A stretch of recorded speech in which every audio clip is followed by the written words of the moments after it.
In this lesson, we will discover some vulnerabilities of the spanning tree protocol, as well as ways to protect a layer 2 network from STP-based attacks. We learned in previous lessons that layer 2 networks must stay loop-free in order to work properly. This is STP's job. Another STP term to keep in mind is bpdu, a bridge protocol data unit used by switches working to figure out their place in the STP topology. In short, switches communicate their priority, MAC address, information about their ports, and so on through bpdu messages. Let's take a look at an STP attack example. Say we have two switches connected to each other, minding their own business. There may be more switches in this topology, but an attacker doesn't need to connect to more than two switches to perform this attack.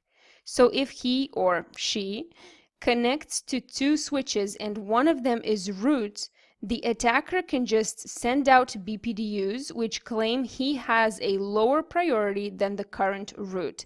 In that scenario, this link between the two original switches will be blocked and all communication will go through the attacker.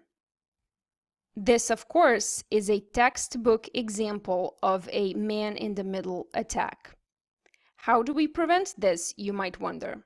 We'll learn two different strategies here. First is the bpdu guard, and the logic behind it is quite simple.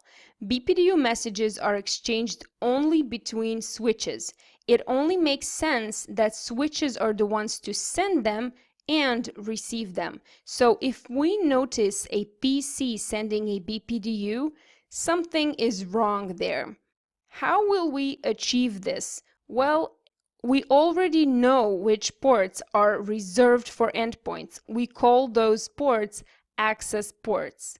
We also agreed to configure portfast on them. bpdu guard is similar. We can just enable it right after we've configured the other stuff on the same ports. There are two ways to do it. From global configuration mode, in which case all of your portfast ports will automatically get bpdu guard as well, or you can enter a sub-interface mode and configure bpdu guard there. We'll use the second option as we will have to configure STP and portfast on those interfaces and we'll open them anyway. The second type of protection is the so-called root guard. bpdu guard will block a port if it receives any bpdu messages on that port.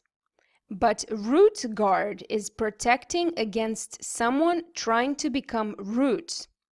It will allow bpdu messages, but will block a port where it receives a bpdu from another switch saying it has better priority than the current root.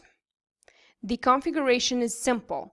Just enable guard root on the current root bridge ports.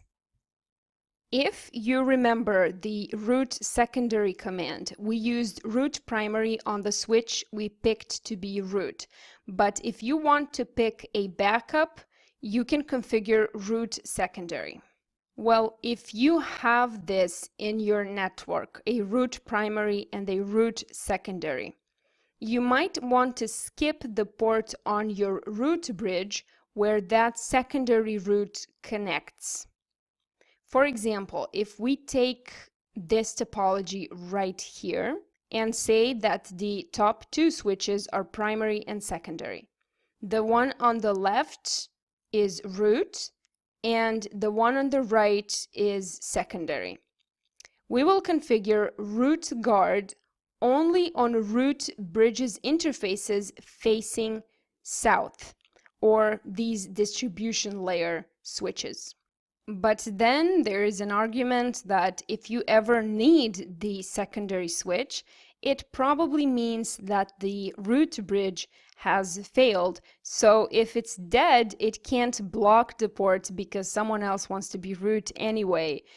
See, this is why theory matters in computer networks. But for now, you don't have to know everything. Just make sure you think things through before you start configuring your network.